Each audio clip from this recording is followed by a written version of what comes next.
Assalamualaikum warahmatullahi wabarakatuh. Perkenalkan, saya Dr. Safarudin, peserta latihan dasar CPNS tahun 2022 Angkatan 1 Kelompok 1. Baik, pada kesempatan kali ini saya akan menjelaskan tentang penghormatan terhadap lambang-lambang negara Republik Indonesia, ketaatan terhadap peraturan perundang-undangan, kesadaran terhadap kerukunan dan persatuan dan kesatuan bangsa. Baik, pada pokok bahasan yang pertama saya akan menjelaskan tentang penghormatan terhadap lambang-lambang negara Republik Indonesia. Pertama, saya akan menjelaskan tentang simbol-simbol negara. Simbol negara itu ada 4. Yang pertama yaitu burung Garuda Pancasila.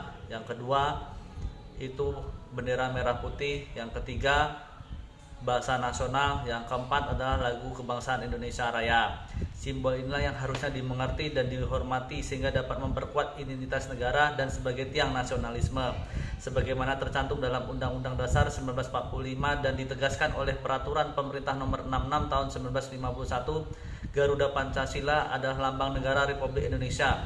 Penulisan nama resmi lambang negara Republik Indonesia tersebut terdapat dalam pasal 36 UUD 1945 yang berbunyi, lambang negara adalah Garuda Pancasila dengan semboyan Bhinneka Tunggal Ika.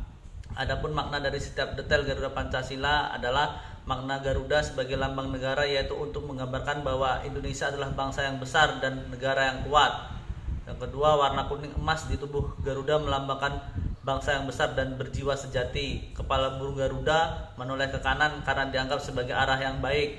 Sayap yang membentang adalah siap terbang ke angkasa. Hal ini melambangkan dinamika dan semangat untuk menjunjung tinggi nama baik bangsa dan negara. Di tengah badan terdapat perisai yang bermakna benteng ketahanan. Masing-masing simbol di dalam perisai melambangkan sila-sila Pancasila. Jumlah bulu pada burung Garuda melambangkan hari proklamasi kemerdekaan Indonesia, yakni 17 Agustus 1945.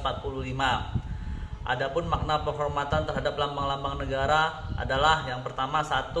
Membangkitkan rasa bangga terhadap lambang negara. Yang kedua, menumbuhkan rasa nasionalisme dan cinta tanah air. Yang ketiga, adanya latar belakang historis dalam setiap lambang. Pokok bahasan yang kedua yaitu ketaatan terhadap peraturan perundang-undangan.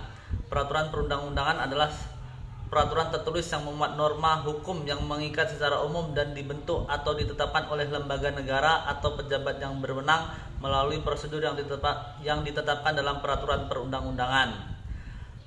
Taat dalam pelaksanaan peraturan perundang-undangan di Indonesia merupakan wujud pengamalan Pancasila secara praksis dalam kehidupan berbangsa dan bernegara. Praksis dimaksudnya dipraktikkan di dunia nyata atau benar-benar terwujud dalam perbuatan. Taat pada peraturan perundang-undangan adalah kewajiban bagi semua warga negara Indonesia tanpa terkecuali. Kewajiban ini melekat pada diri kita sehubungan dengan kedudukan sebagai warga negara Indonesia. Mereka yang tidak taat peraturan undang-undang yang ada sama saja mengingkari kewajibannya.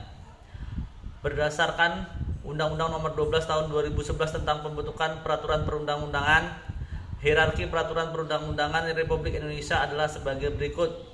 Yang pertama, Undang-Undang Dasar Negara Republik Indonesia tahun 1945. Yang kedua, ketetapan MPR. Yang ketiga, undang-undang atau peraturan pemerintah pengganti undang-undang. Keempat, peraturan presiden. Kelima, peraturan pemerintah provinsi. Keenam, peraturan daerah, kabupaten atau kota. Pokok bahasan yang ketiga adalah kesadaran terhadap kerukunan dan persatuan dan kesatuan bangsa. Dalam lingkup hidup ini sedang muncul berbagai permasalahan. Munculnya berbagai permasalahan yang sedang terjadi dalam negara kita, yang salah satu penyebabnya merupakan kurangnya kesadaran akan pentingnya sebuah kesatuan dalam berbagai perbedaan. Kesatuan dan persatuan di dalam bangsa Indonesia tidak akan terwujud dengan begitu mudahnya jika pemuda-pemudi Indonesia masih krisis akan kesadaran bahwa pentingnya menghargai, mencintai perbedaan yang ada. Mari kita mulai dari kita sendiri untuk saling menghargai berbagai perbedaan yang ada. Dengan itu kita dapat menumbuhkan kembali kesadaran yang telah memudar dan dengan itu terwujudlah sebuah persatuan dan kesatuan yang kokoh. Baik, terima kasih. Itulah penjelasan dari kami. Cukup sekian dan terima kasih. Saya akhiri. Wabillahi taufiq wal hidayah. Wassalamualaikum warahmatullahi wabarakatuh.